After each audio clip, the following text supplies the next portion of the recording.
Good morning, everybody. Welcome to week 2 of our 3-week mini-series on technology in the Christian walk. Last week we talked about the 24-hour news cycle and how the news is no longer intended to inform but to influence. This week we're moving on to social media. Now, a lot of churches have taken a very hard stance on social media as much as being to say, if you're a member, you must get rid of Facebook, for example.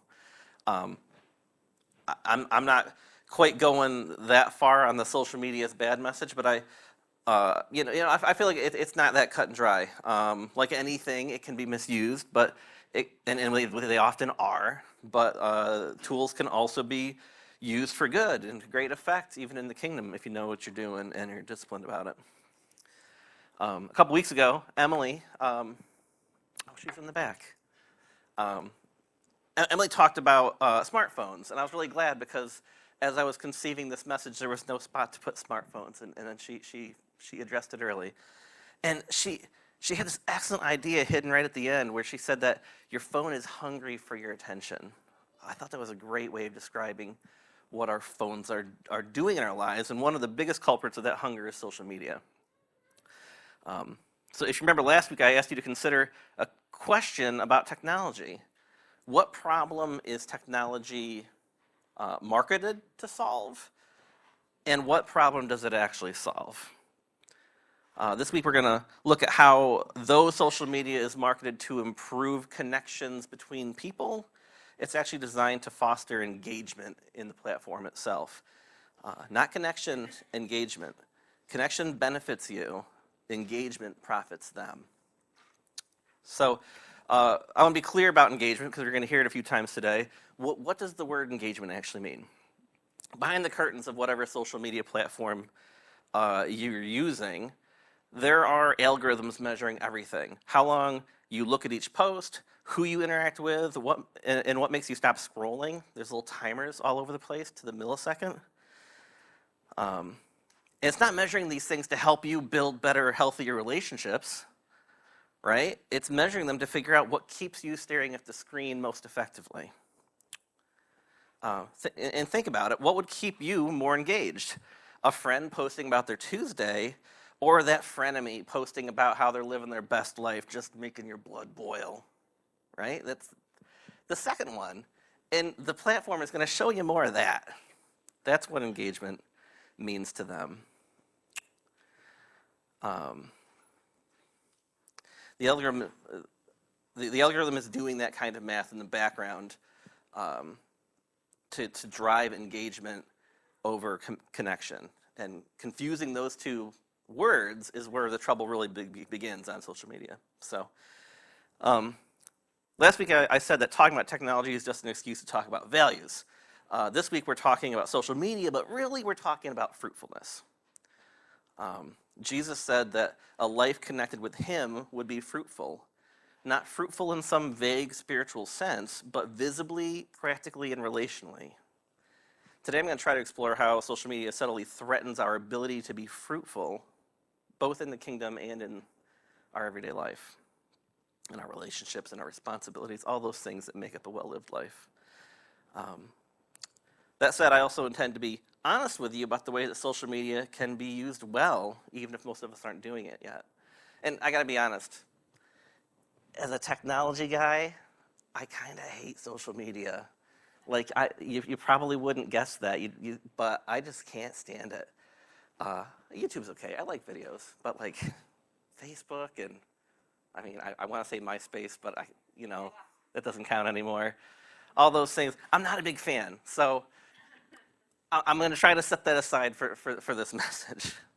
So, John 15, verses 1 through 5 says, I am the true vine, and my Father is the vine dresser. Every branch in me that does not bear fruit, he takes away. And every branch that does bear fruit, he prunes, that it may bear more fruit. Already you are clean because of the word that I have spoken to you. Abide in me, and I in you, as the branch cannot bear fruit by itself unless it abides in the vine. Neither can you unless you abide in me. I am the vine, you are the branches. Whoever abides in me and I in him, he it is that bears much fruit. For apart from me, you can do nothing. Some of you may already know this, but I studied winemaking in college as just kind of a little side quest because, 17 credits a semester wasn't enough. Right? Why not go for 20? And so part of that program was to learn about how vineyards are run and how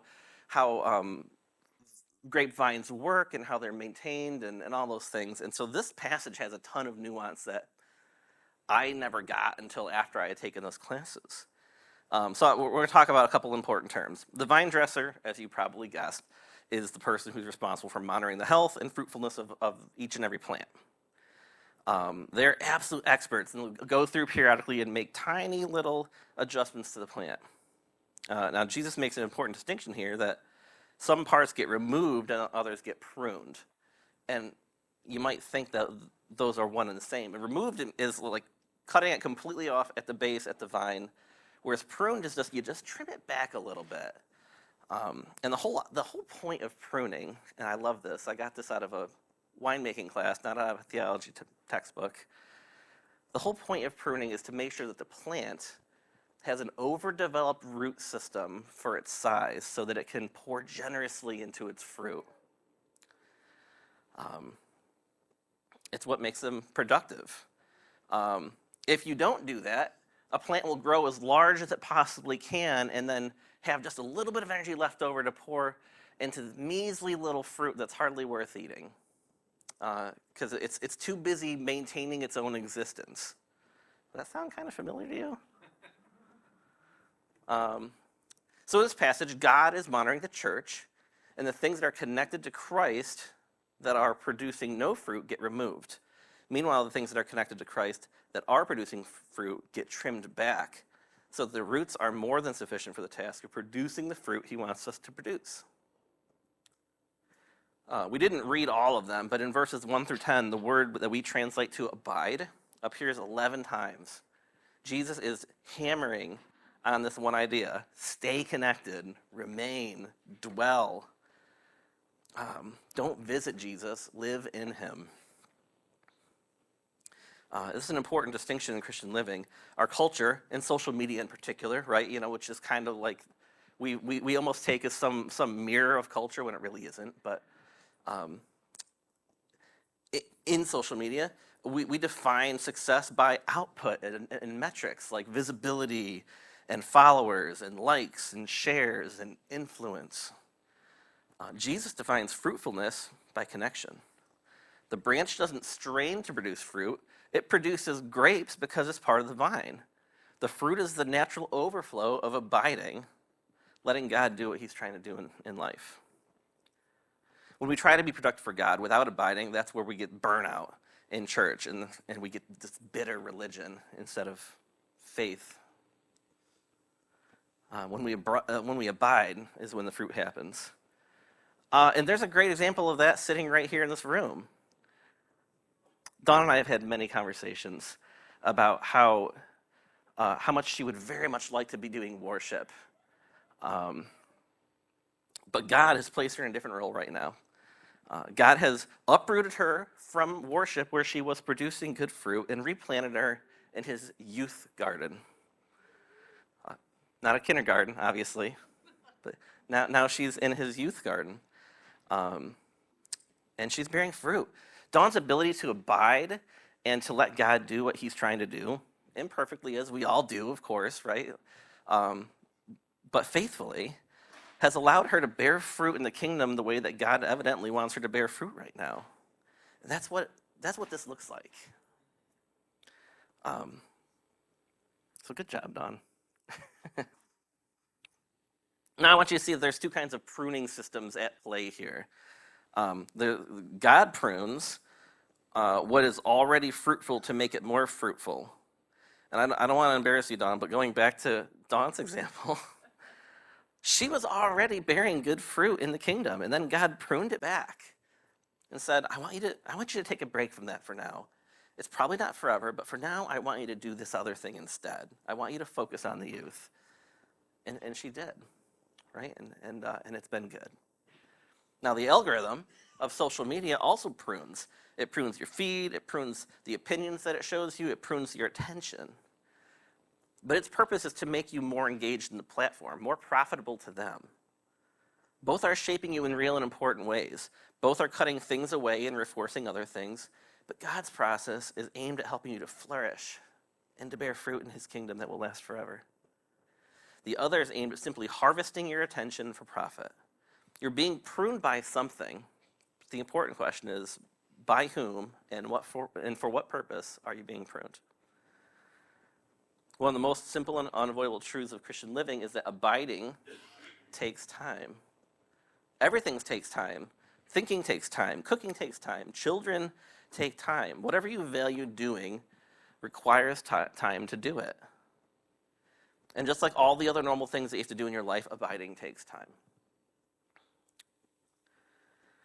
Now, abiding isn't this mysterious spiritual state that you just kind of drift into.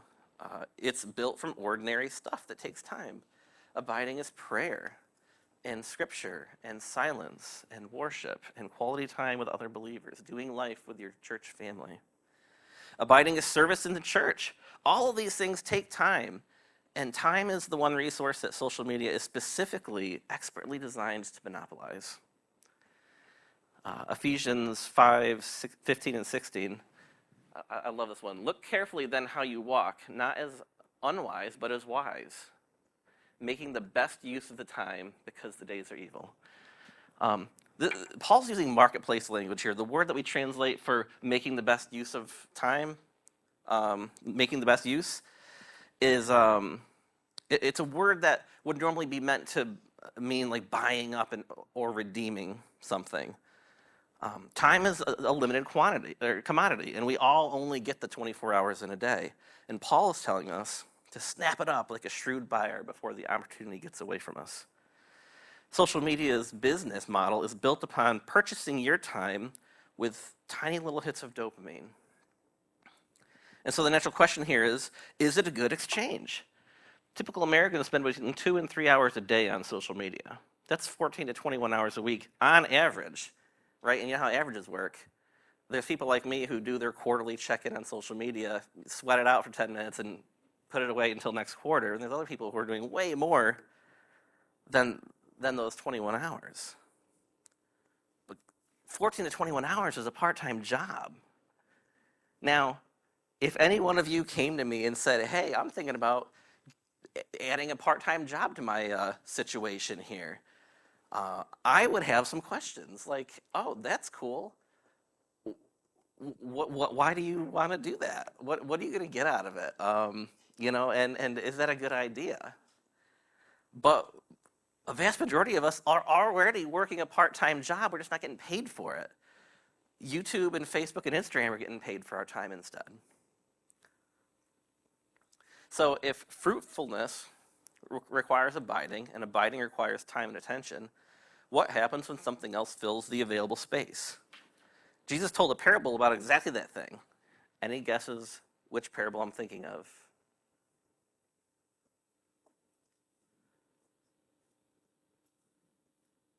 None?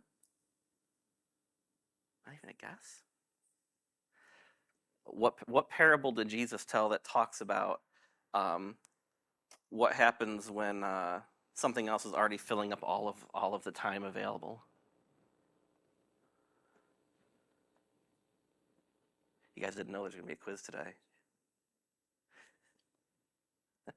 Have a guess?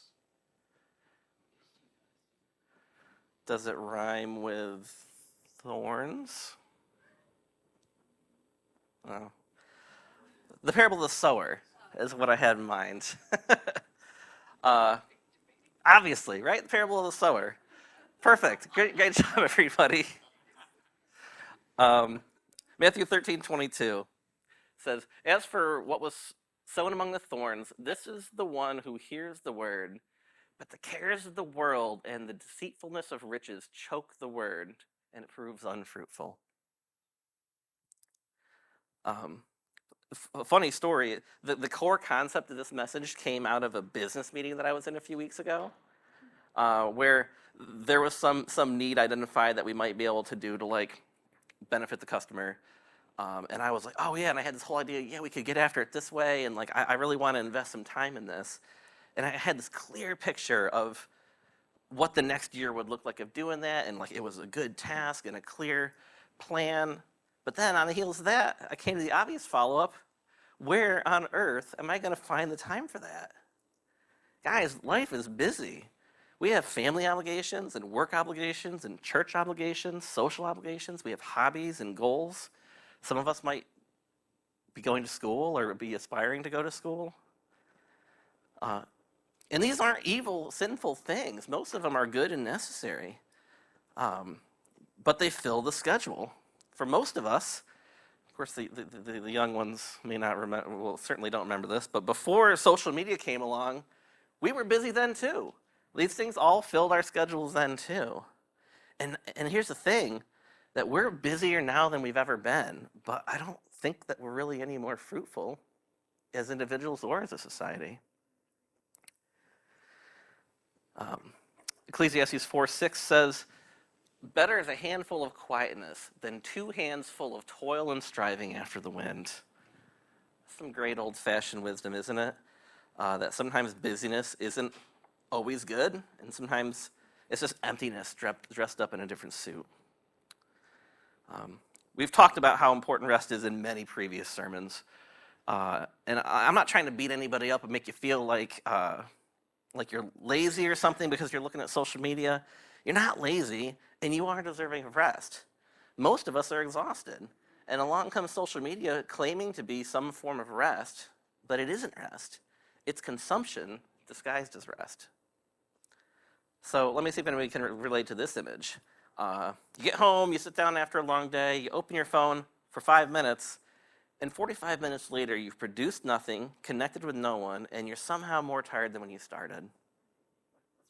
As a bonus, you're probably all wound up about some political or social thing you saw. Does that sound familiar? Yeah, absolutely. Now, if we look back at that parable about the thorns, you might notice that Jesus lived before social media. So social media didn't create the thorns, but it does have an odd way of watering them. It takes the existing cares of the world that you have, your financial anxiety, political fear, health worries, comparison envy, and delivers them in a constant curated stream directly into the one moment of margin you had left. It turns the cares of other people into your cares too. You carry burdens that you were never meant to carry, about situations you have no power to change, for people that you've never met. So let's talk about these thorns for a second. I'll focus on 3 in particular, but surely you can probably think of some of your own as well. Thorn number 1 is doom scrolling. Now, if you don't know what that phrase, does anybody like doom scrolling? What is that? Really? One of the youngest people in the room was like, what? Maybe death scrolling? Have you heard of that? Okay. Yeah, so this is the act of where you're just kind of scrolling through the phone. Actually, I guess you scroll this way. Scrolling through your phone. And just keep going because the feed never ends. Right? Now, in my experience as a fellow doom scroller, is that this is a thorn of anxiety. Right? Sometimes it's avoidance. You're scrolling to escape whatever you're stressed about, just kicking that can down the road. Other times, it's just that weird compulsion we have to consume bad news. Either way, your body doesn't distinguish between a threat in the room and a threat on a screen. The cortisol response in your body is exactly the same. And doom scrolling keeps you in this sustained, low-grade state of threat for as long as you're at it, for most of us anyway. And it's crowding out peace, joy, and your ability to be present with the people who are physically in the room with you. Thorn number 2 is echo chambers. We talked about this a little bit last week in the context of news, but it applies to social media probably even a little bit better. When your feed consists of only people who think like you and look like you and affirm your views, you get this distorted self-image and a distorted world image. And you start to think that your perspective is clearly the only reasonable one because that's the only one you ever see anybody spouting. That's not wisdom. That is a greenhouse for pride. And pride is the enemy of every fruit of the Spirit. Thorn number 3 is toxic envy. Right? This is the thorn that forces you to compare yourself to everyone around you. Or, more accurately, in social media, the version everyone around you wants to present. Right? The truth of the matter is that you're just seeing everyone's highlight reel. You see the vacation pictures, but not the credit card debt. You see the happy family photo, but not the fight that happened in the car on the way there. Right? They didn't post that on Facebook Live. They just posted the photo and moved on. Right? Comparison is not new, right? You know, the phrase keeping up with the Joneses was around long before social media. But the scale and speed at which we now experience it is like nothing we've ever seen before on this planet. Now you're comparing yourself to thousands of curated strangers. Instead of comparing yourself to just the Joneses, now you're comparing yourself to movie stars and billionaires and supermodels. And the result is this quiet, corrosive envy that chokes gratitude and contentment, right? 2 things that are essential for fruitfulness, and it just chokes them out. So, at the risk of being a dead horse, let me sum up the point I'm trying to make here. Going back to the business meeting that was the genesis of this message, the irresponsible use of social media doesn't just threaten your spiritual fruitfulness. It threatens your earthly fruitfulness as well. The time that you spend doom scrolling is time that you don't get to spend with your kids. The emotional energy that you pour into online arguments is emotional energy you don't have for your spouse. The envy that drains your contentment makes you less effective at work, less present in your friendships, less capable of ordinary acts of love that hold life together. Social media can make you both a worse Christian and a worse human at the same time. So how do you know if you're in the thorns? Right? Paul gives us a diagnostic tool right in the Scripture. Very handy, isn't it? Galatians 5:22 and 23. But the fruit of the Spirit is love, joy, peace, patience, kindness, goodness, faithfulness, gentleness, self-control. Against such things there is no law. This is what a life connected to the vine produces. Each of these is measurable, not with metrics, but with honest self-examination. It's the simplest thing in the world, in fact. For a quick check, you can just ask the people around you if your life is characterized by love, joy, peace, patience, kindness, goodness, faithfulness, gentleness, and self-control. If you're anything like me, you're not going to enjoy that conversation. Right? Like, surely one of those will be, oh, you're pretty good on those, but that self-control. It's like, oh, great, thanks. Good talk.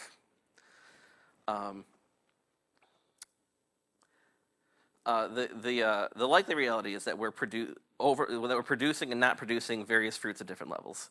And since this is specific to social media, I have a list of questions, just like last week, that you can ask yourself for each of these fruits of the Spirit. Love. After an hour on social media, am I more loving toward the people in my life or more irritable and withdrawn? Joy. Does my social media produce genuine delight? I mean, delight. When was the last time you were just delighted to be on social media? Do you even remember what that feels like? Or does it leave me feeling inadequate and discontent? Peace. Am I more at peace after scrolling or more anxious and agitated? Patience. Has the instant gratification of the feed made me less patient with slow, real-world processes like relationships and spiritual growth? Kindness and goodness. Am I kinder online than I am in person? Or the reverse? Which version of me is the real one?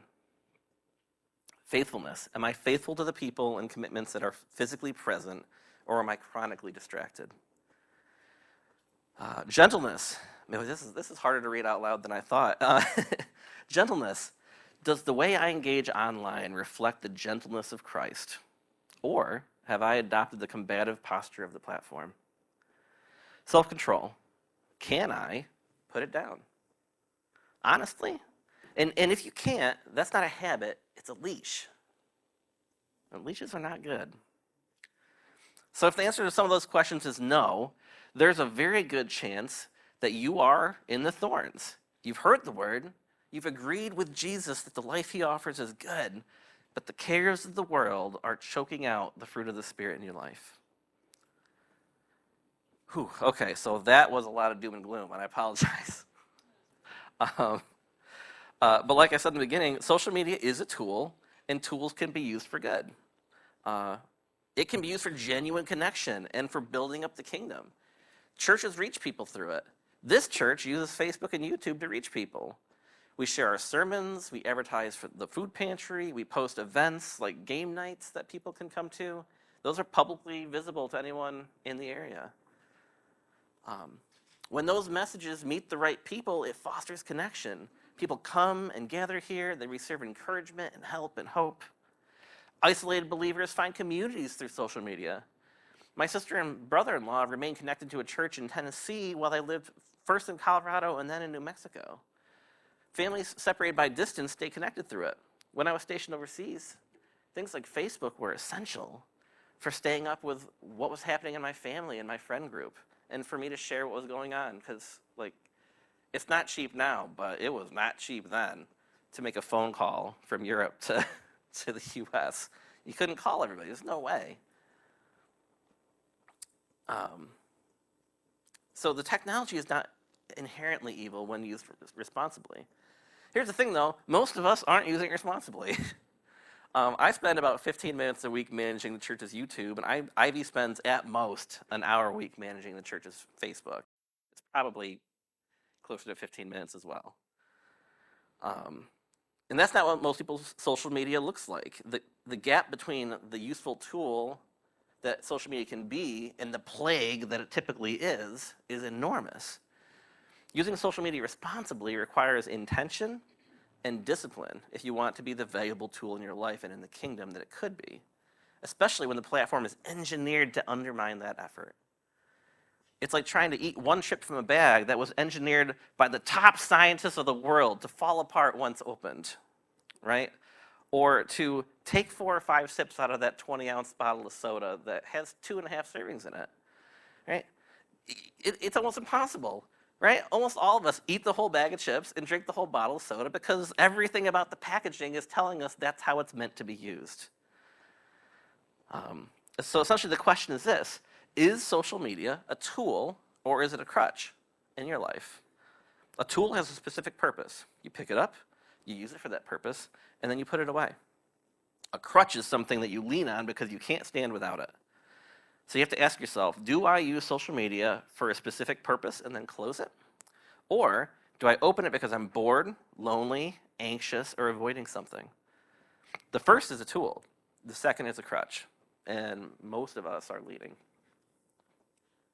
So if you ask the questions, you've done the diagnostic that Paul gave us, and you've found that you are in the thorns and social media is a crutch, well, what can you do? How can you move from crutch to tool? There are some pretty straightforward techniques that you can use and a couple of interesting tools. First, right, set time boundaries. Right? Use your screen time tools. If you primarily use a phone, right, to do this, there are tools built into it that you can set healthy limits for yourself. Not like as a legalistic thing, but just as a little help to self-discipline, which is, a fruit of the Spirit. Curate ruthlessly. Unfollow accounts that produce the works of the flesh in you. Follow accounts that produce the fruit of the Spirit. It's really that simple. You are responsible for what you feed on. Third, never scroll without a purpose. Open your social media with a reason, accomplish it, and then close it. If you can't articulate why you opened the app to begin with, close it. Right? This is right. No one has to be told these things, right? Use it to reinforce but not replace embodied relationships. Right? Isn't that a weird term, embodied relationships? But in person, right? Face to face. Get on there, send the encouraging message, comment on your friend's post, RSVP for some upcoming event, and then put your phone down and go have face-to-face interaction with the people in your life. right? Go have dinner with your family. Go out with your friends. Do something in person if you can, right?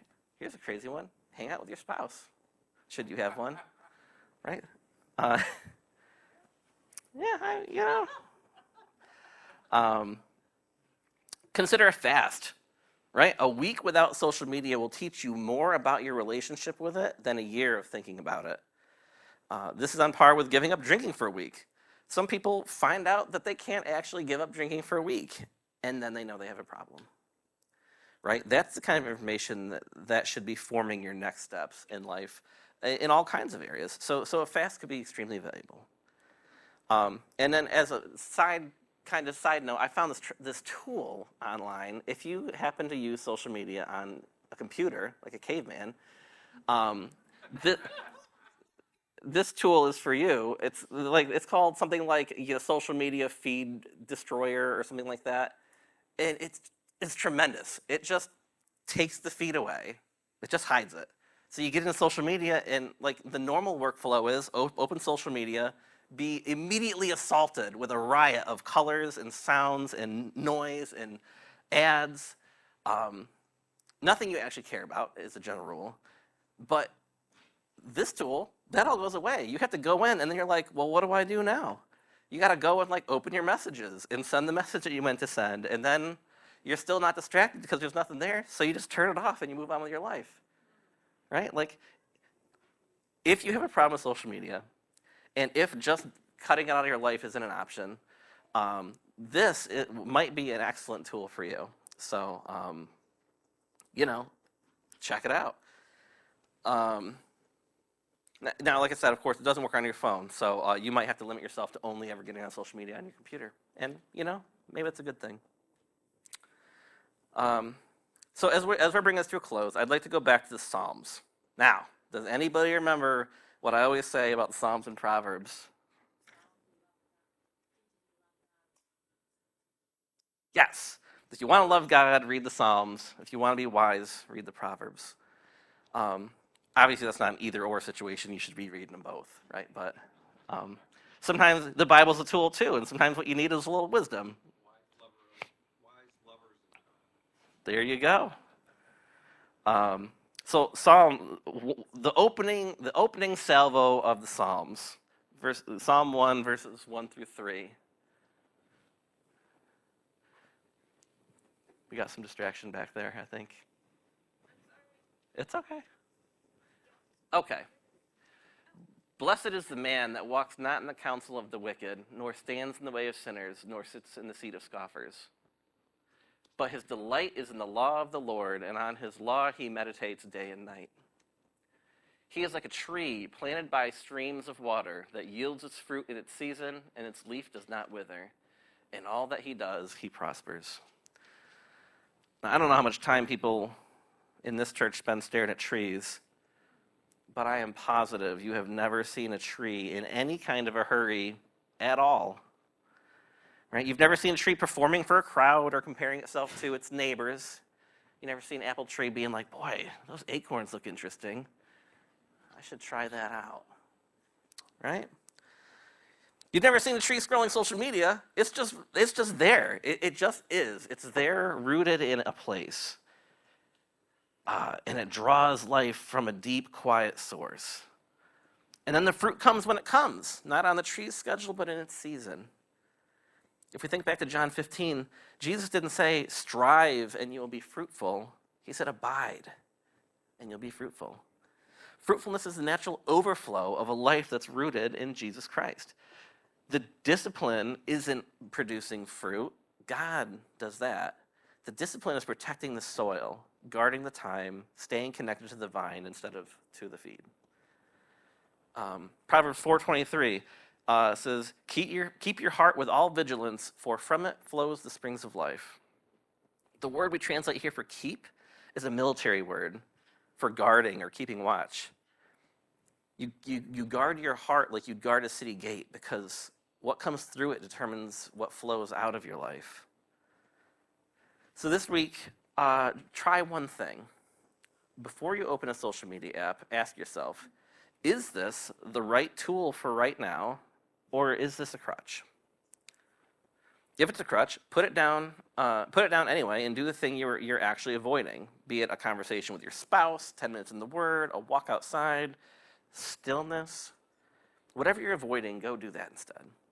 The life Jesus described in John 15 is not a life of white-knuckled obedience and legalism. It's a life of abundance. In John 10:10, Jesus says that he came that we may have life and have it abundantly. The fruitful life is a full life, a life full of love and joy and peace and patience and kindness, and on down the line. You know the rest. And it starts with staying connected to the source.